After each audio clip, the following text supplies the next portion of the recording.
우리 옆에 분과 인사하시겠습니다. 여호와께 피하겠습니다. 지난주에는 악인이 하나님께서 보지 않으시고 잊으셨다고 말을 해도 하나님께서는 고통받는 사람을 보고 계시며 일어나 도우신다는 말씀을 나눴습니다. 오늘은 그 믿음을 가지고 살아가는 사람이 세상이 흔들리는 모습을 볼 때 어떻게 해야 하는지를 살펴보려고 합니다. 식당에서 가끔 밥을 먹는데 식탁이 덜컹거린 적이 있죠.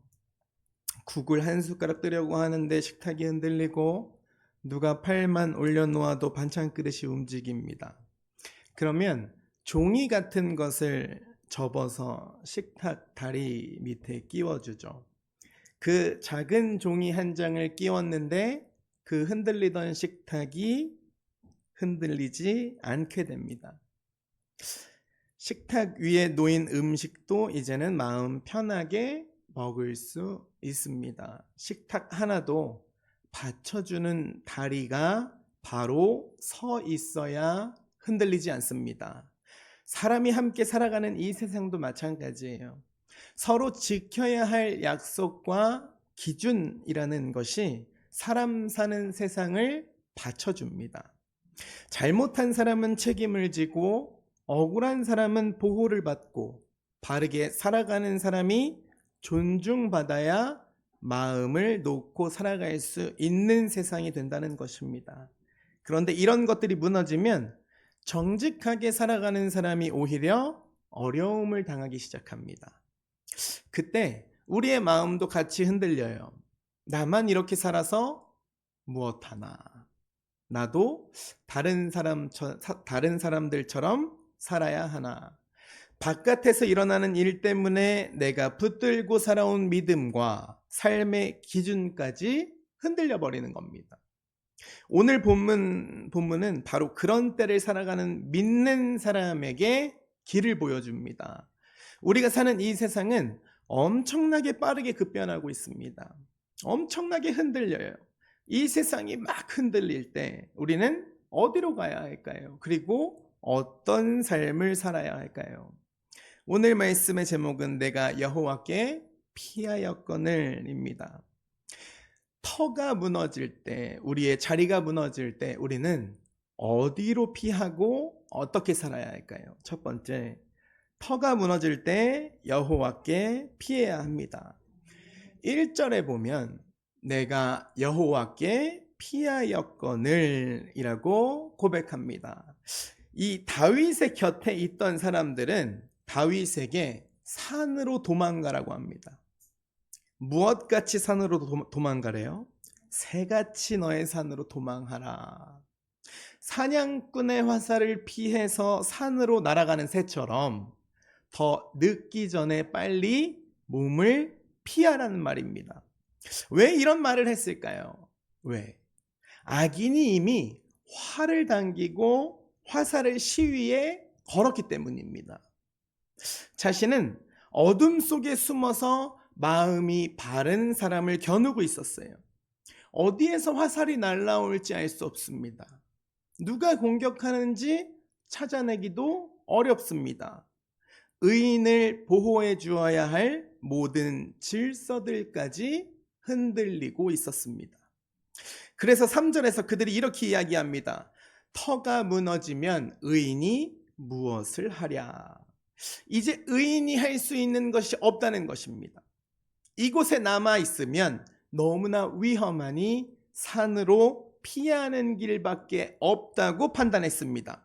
실제로 이들이 말했던 말에는 틀린 내용이 하나도 없습니다. 틀린 내용이 없어요. 다윗은 위험한 상황에 처해 있고 악인은 다윗의 생명을 노리고 있었어요.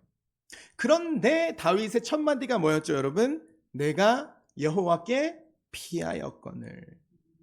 다윗은 산으로 갈 것인지 어디에 숨을 건지를 생각하기 전에 자기의 생명과 앞날을 여호와께 맡겼습니다.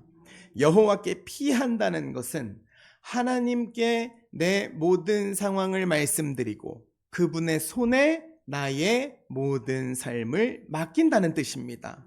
내가 가야 할 길을 하나님께 여쭤보고 하나님께서 이끄시는 대로 따라서 가는 것입니다. 다윗도 실제로 사울을 피해서 광야로 갔습니다. 굴에 몸을 숨긴 적도 있어요. 자리는 옮겼어요. 그러나 다윗이 의지한 것은 광야도 아니었고 어떠한 굴도 아니었습니다. 어디에 있든 자기 생명을 붙들고 계신 분은 여호와 하나님이라는 것을 확신했습니다. 같은 산으로 가더라도 마음은 다릅니다. 두려움에 쫓겨서 산으로 갈 수도 있어요. 하나님의 인도를 따라 산으로 갈 수도 있습니다. 겉으로는 같은 길을 가는 것처럼 보입니다. 같은 길을 가는 것처럼 보여도 누구에게 삶을 맡겼는지의 인생의 길은 완전히 달라진다는 것입니다. 다윗은 이미 여호와께 피하고 있었습니다. 여러분, 이 부분을 한번 생각해 볼까요? 우리는 어려운 일을 만나면 먼저 해결할 길을 찾습니다. 누구의 말을 들어야 할지, 어느 길을 선택해야 할지, 지금 무엇을 해야 할지를 생각합니다. 그런데 다윗은 행동보다 먼저 자기 삶을 하나님께 맡겼습니다. 이 순서가 우리에게도 필요합니다. 먼저 하나님께 나아가야 돼요. 내 마음을 짓누르는 일을 하나님께 말씀드리고 그 일에 끌려가지 않도록 내 마음을 주님께 맡겨야 한다는 것입니다.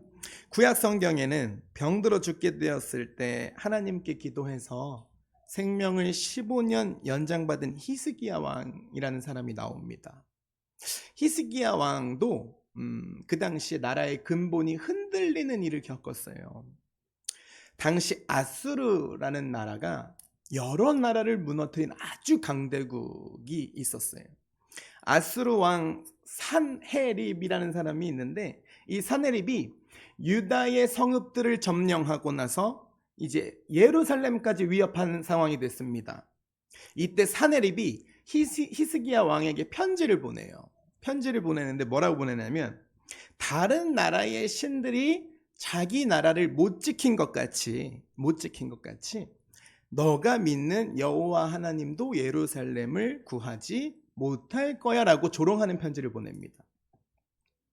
항복하지 않으면 예루살렘은 무너질 거야 라고 협박하는 편지였어요. 조롱과 협박이 섞인 편지였습니다. 히스기야는 그 편지를 받아서 읽었어요. 그리고 여호와의 성전으로 올라갑니다. 열왕기하 19장 14절을 같이 읽어보겠습니다. 시작. 히스기야가 사자의 손에서 편지를 받아보고 여호와의 성전에 올라가서 히스기야가 그 편지를 여호와 앞에 펴놓고, 히스기야는 자신을 두렵게 만들었죠. 그 편지는. 이 사네립, 아수르라는 나라는 너무나 강대국이었어요. 너무나 무서웠죠. 얼마나 두려웠겠어요. 항복하지 않으면 넌 죽을 거야, 이렇게 협박을 하는데 얼마나 무서웠겠어요. 근데 이 두려운 편지의 내용을 들고 전전긍긍 붙들고 혼자 생각에 갇히지 않았습니다. 예루살렘을 향한 위협도 나라의 앞날도 가지고 하나님께로 나아갔습니다. 그리고 이렇게 기도합니다. 열왕기하 19장 19절입니다. 시작. 우리 하나님 여호와여,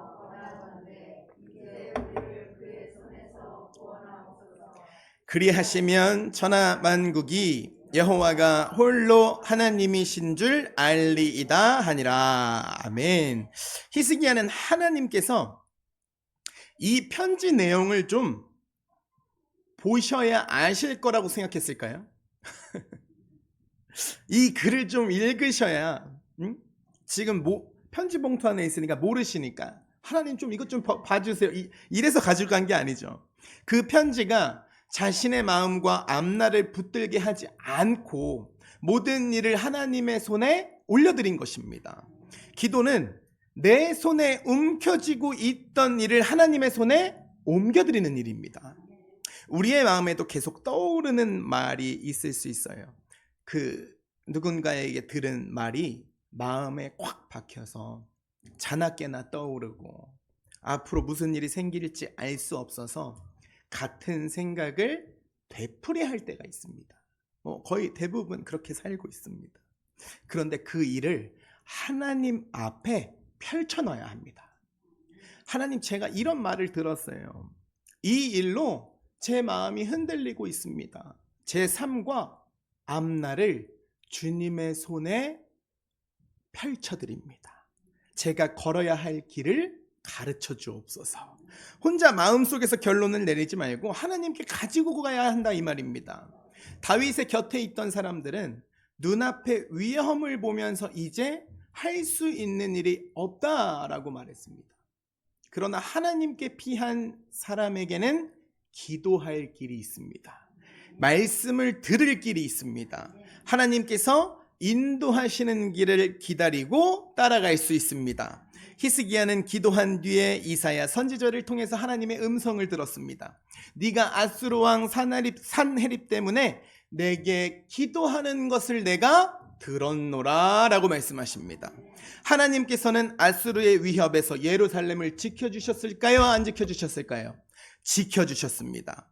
히스기야가 자기의 힘으로 아수르를 이긴 것이 아니죠. 나라의 앞날을 여호와 앞에 맡겼고 하나님께서 그 일을 당신의 손으로 다루신 것입니다. 우리도 하나님께 맡긴 뒤에는 하나님께서 주시는 말씀을 따라가야 한다는 것입니다.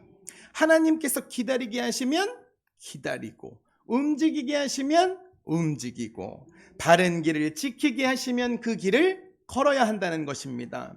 우리는 인생의 답을 미리 알고 싶어 해요. 알고 싶어 해요. 우리의 앞날을 좀 알고 싶어 해요. 그런데 여러분 한번 생각해 보세요. 내 인생의 답을 다 알고 있다면 우리는 하나님이 필요할까요? 필요하지 않을까요? 필요 없죠. 다 아는데요, 뭐. 답을 모르기 때문에 우리의 삶을 전부 다 아시는 하나님께 맡기는 거예요. 다윗은 시편 56편 3절에서 이렇게 고백합니다. 같이 읽겠습니다. 시작. 내가 두려워하는 날에는 내가 주를 의지하리이다. 아멘. 이 믿음 좋은 다윗에게도 두려운 날이라는 것이 있었습니다. 두려워하는 바로 그날에 하나님을 의지했다라고 나옵니다. 믿는 사람에게도 마음이 흔들리는 날이 당연히 있지요. 앞날이 보이지 않고 사람의 말은 가슴에 와서 박히고 어디로 가야 할지 당장 알 수 없는 그 두려운 날이 있습니다. 그날 우리가 할 수 있는 일이 있습니다. 바로 여호와께 피하는 일입니다. 내가 여호와께 피하였거늘. 3번 시작. 내가 여호와께 피하였거늘. 내가 여호와께 피하였거늘. 사랑하는 함께 가는 교회 성도 여러분, 삶의 터가 흔들릴 때 먼저 여호와께 피하시기를 축복드립니다. 히스기야가 자신을 두렵게 만든 편지를 여호와 앞에 펼쳐 놓았던 것처럼 우리를 흔드는 일을 하나님 앞에 펼쳐 놓으십시오. 사람의 말이 우리의 앞날을 결정할 수 없어요. 그런데 사람의 말이 우리의 앞날을 결정하게 내버려 두지 말고 우리의 생명과 앞날을 붙들고 계신 하나님께 맡기시기를 축복드립니다.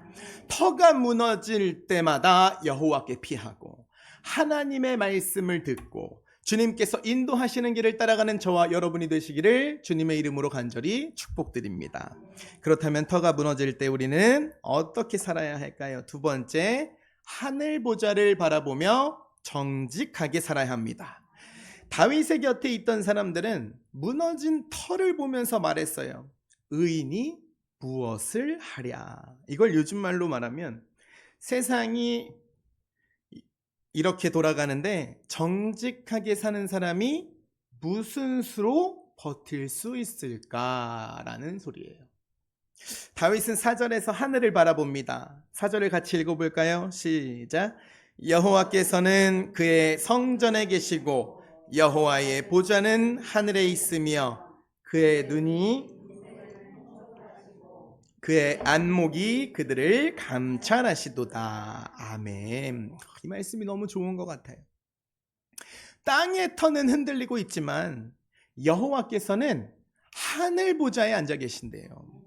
보좌라는 것은 왕이 앉아서 다스리는 곳을 얘기합니다. 다스리고 재판하는 자리입니다. 다스리시고 살피시는 자리예요. 그런데 하나님의 보좌는 하늘에 있대요. 땅의 왕들과 땅의 수많은 권력자들보다 높으신 자리에서 모든 나라와 모든 사람을 다스리고 재판하고 계신다는 것입니다. 땅에서는 아무리 악인이 힘을 가진 것처럼 보여도 의인을 지켜줘야 할 질서가 무너질 수 있습니다. 그런데 그 누구도 하나님의 보좌보다 높은 자리에 설 수는 없습니다. 악인이 어둠 속에 숨어서 활을 당기는 순간에도 마지막 판단과 결정은 하나님께만 있다는 것입니다. 그래서 다윗은 땅의 상황만 바라보지 않습니다. 하늘 보좌에 앉아 계신 하나님을 바라봤습니다. 그리고 하나님께서는 모든 사람을 보고 계십니다. 4절에서 하나님께서 인생을 통촉하시고 감찰하신다라고 기록되어 있습니다.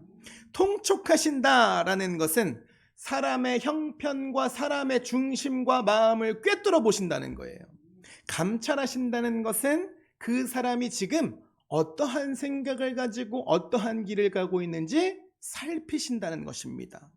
악인은 어두운 곳에 숨어서 활을 쏩니다. 왜 어두운 데서 쏘죠? 사람의 눈을 피하면 자기의 행동이 드러나지 않을 거라고 생각하기 때문입니다. 그런데 하나님의 눈은 그 어둠 속까지 감찰하고 계십니다.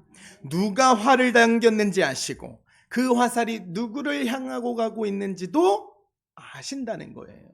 마음이 바른 사람이 어떤 일을 당하고 있는지도 보고 계십니다.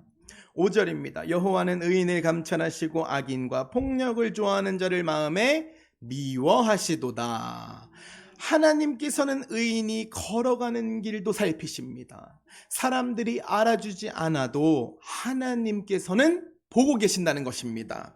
억울한 일을 당하면서도 믿음을 지킨 시간과 아무도 보는 사람이 없는 자리에서 정직하게 행한 일을 이미 하나님께서는 알고 계십니다.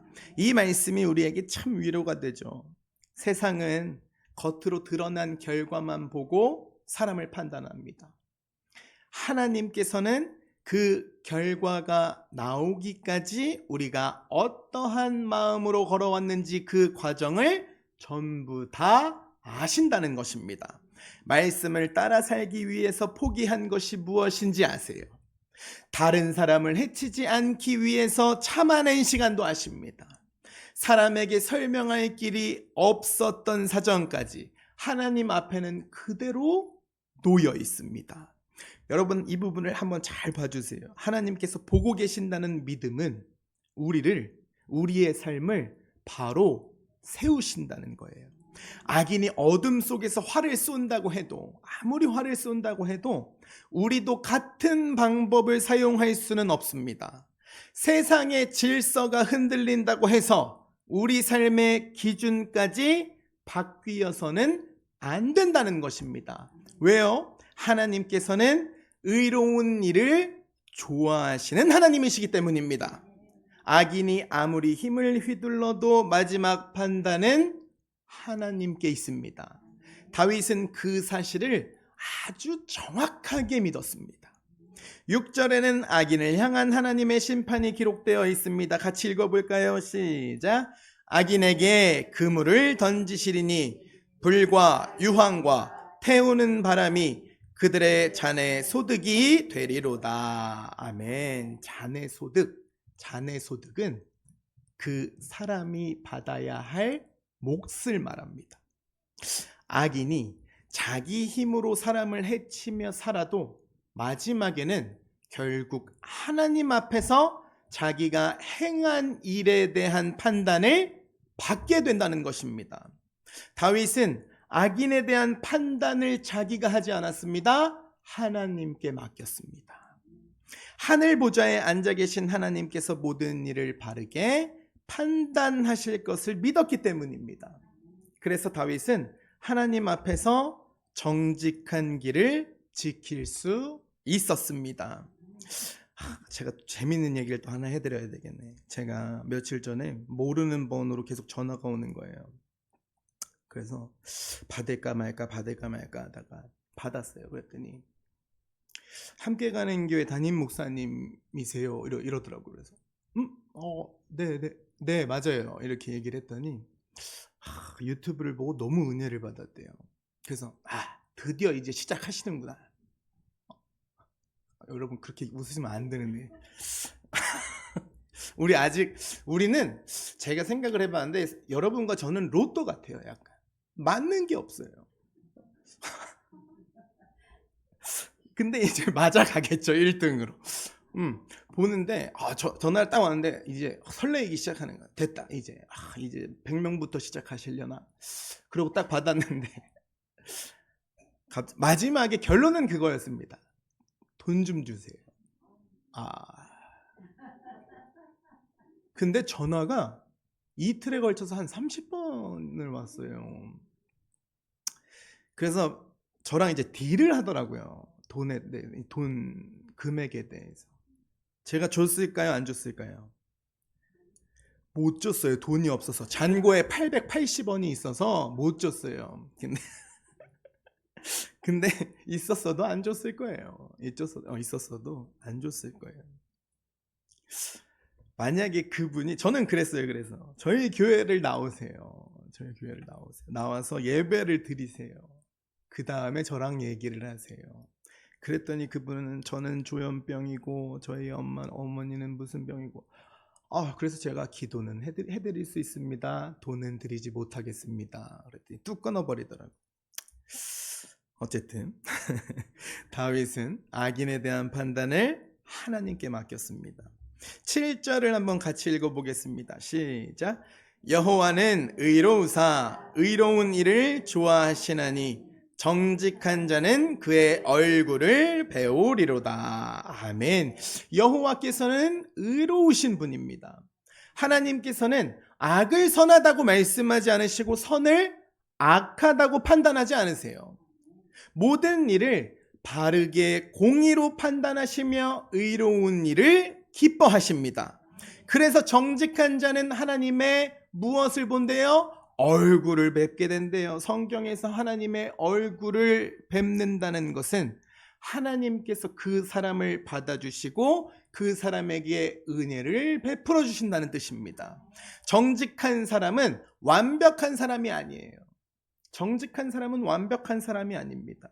하나님 앞에서 자신의 모습을 숨기지 않고 잘못을 깨달으면 돌이키고 하나님께서 기뻐하시는 길을 따라가는 사람입니다.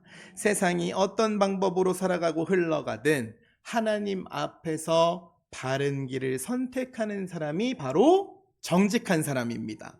이사야 선지자도 나라의 터가 흔들리는 때에 하늘의 보좌를 바라봤습니다. 이사야 6장에 보면 이런 말로 시작돼요. 우시야 왕이 죽던 해에 라고 시작되는 이제 그런 장이 있어요. 우시야 왕은 오랜 세월 유다를 다스린 왕이었습니다. 그 왕이 죽자 나라의 앞날이 흔들릴 수도 있을 때였습니다. 그때 이사야가 성전에서 본 것이 뭐냐면 주께서 높이 들린 보좌에 앉으셨는데 라고 이야기합니다. 땅의 왕은 죽었지만 하늘 보좌에는 하나님께서 앉아 계셨다는 거예요. 이사야는 거룩하신 하나님을 뵌 뒤에 자기 모습을 돌아봤습니다. 이사야 6장 5절을 집중해서 우리 같이 읽어보겠습니다. 시작. 그때에 내가 말하되 화로다 나여 망하게 되었도다. 나는 입술이 부정한 사람이요 나는 입술이 부정한 백성 중에 거주하면서 만군의 여호와이신 왕을 배웠음이로다 하였더라. 아멘. 하늘 보좌에 앉으신 하나님을 보았던 이사야는 자신의 입술이 부정하다라는 사실을 깨달았습니다. 하나님께서는 제단의 숯불로 이사야의 죄를 깨끗하게 하셨고 그를 하나님의 말씀을 전할 사람으로 세우셨습니다. 우리도 마찬가지예요. 세상의 터가 흔들릴수록 하나님 앞에서 내 삶을 살피고 돌아봐야 합니다. 다른 사람의 삶을 살피고 돌아보지 마세요. 정직하게 말하면 손해를 볼 것 같은 세상입니다. 바른 길을 선택하면 나와 내 가정만 손해볼 것 같은, 어려워질 것 같은 세상입니다. 그때 사람의 눈보다 하나님의 눈을 생각해야 합니다. 하나님께서는 의로운 일을 좋아하십니다. 아무도 보지 않는 자리에서 한 약속을 지키고 내게 유리하도록 사실을 바꾸지 않으며 다른 사람의 약함을 이용하지 않는 삶을 하나님께서는 기뻐하십니다. 정직이라는 것은 내가 한 말을 책임지는 일과 맡겨진 일을 바르게 감당하는 일 속에서 드러납니다. 사람들이 알아주지 않아도 괜찮아요. 하늘 보좌에 앉으신 하나님께서 다 보고 계시니까 그 길을 기뻐하고 계시기 때문입니다. 다윗은 시편 17편 15절에서 이렇게 고백합니다. 쉬운 성경으로 읽어보겠습니다. 시작. 그렇지만 이 몸은 의롭게 살면서 떳떳하게 주만 바라보며 살아갈 것입니다. 잠에서 깨어나 주님의 모습을 보는 것만으로도 나는 만족하면서 살아갈 것입니다. 아멘. 참 다윗은 참 대단한 것 같아요. 다윗이 무엇을 바랬대요? 더 많은 것을 차지하는 일이 아니었습니다. 주님의 모습을 보는 것만으로도 만족하게 살겠다는 것입니다. 사랑하는 성도 여러분, 이 땅이 우리의 마음의 터가 흔들릴 때에, 이 땅의 터가 흔들릴 때에 하늘의 보좌를 바라보시기를 바랍니다. 하나님께서 온 세상을 그때나 지금이나 동일하게 다스리고 계시고 우리가 걸어가는 길을 언제나 보고 계신다는 것입니다. 악인의 행동을 판단하시는 하나님, 정직하게 살아가는 사람에게 하나님 당신의 얼굴을 보여주십니다. 세상이 우리의 기준을 흔들 때마다 7절의 말씀을 붙드십시오. 여호와는 의로우사 의로운 일을 좋아하시나니. 하늘 보좌에 앉으신 하나님을 바라보면서 하나님께서 좋아하시는 정직한 길을 걸어가려고 노력하는 저와 여러분이 되시기를 주님의 이름으로 축복드립니다. 말씀을 마음에 담아 정리하겠습니다. 터가 무너지면 의인이 무엇을 할 수 있을까? 터가 무너져도 의인이 할 수 있는 일이 있어요. 여호와께 피하고 하늘 보좌를 바라보고 하나님께서 기뻐하시는 정직한 길을 걸어가는 것입니다. 세상의 기준이 늘 바뀌어도, 세상이 급변해도 하나님의 말씀은 영원히 변하지 않습니다. 땅의 질서가 흔들려도 하나님께서는 하늘 보좌에 앉아서 온 땅을 다스리고 계십니다. 악인은 어둠 속에서 활을 쏘지만 하나님께서는 그 어둠 속까지 보고 계십니다. 아무도 모를 것이라고 생각하면서 행한 악도 다 알고 계시고 아무도 알아주지 않았던 우리의 여러분의 정직도 다 기억하고 계십니다. 세상은 다들 그렇게 살아. 너만 정직하게 살아서 뭐 할 거야? 라고 말합니다. 그때 우리는 다윗처럼 고백할 수 있습니다. 내가 여호와께 피하였거늘. 우리의 생명과 우리의 앞날은 여호와의 손에 있습니다. 하나님께서 모든 것을 보고 계시기에 사람의 눈앞에서만 바르게 사는 것이 아니라 어느 자리에서든지 정직하게 살아갈 수 있는 것입니다.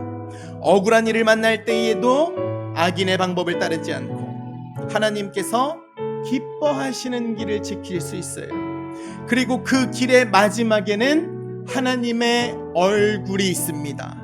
정직한 자는 그의 얼굴을 배우리오다.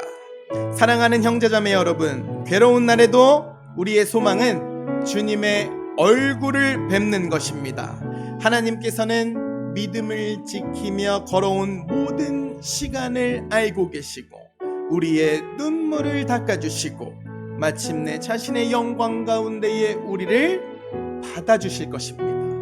여호와를 피난처로 삼고 하늘 보좌를 바라보면서 하나님 앞에서 정직한 길을 걸어서 마침내 주님의 얼굴을 뵙는 함께 가는 교회 모든 성도님들 되시기를 주님의 놀라운 성으로 간절히 축복드립니다.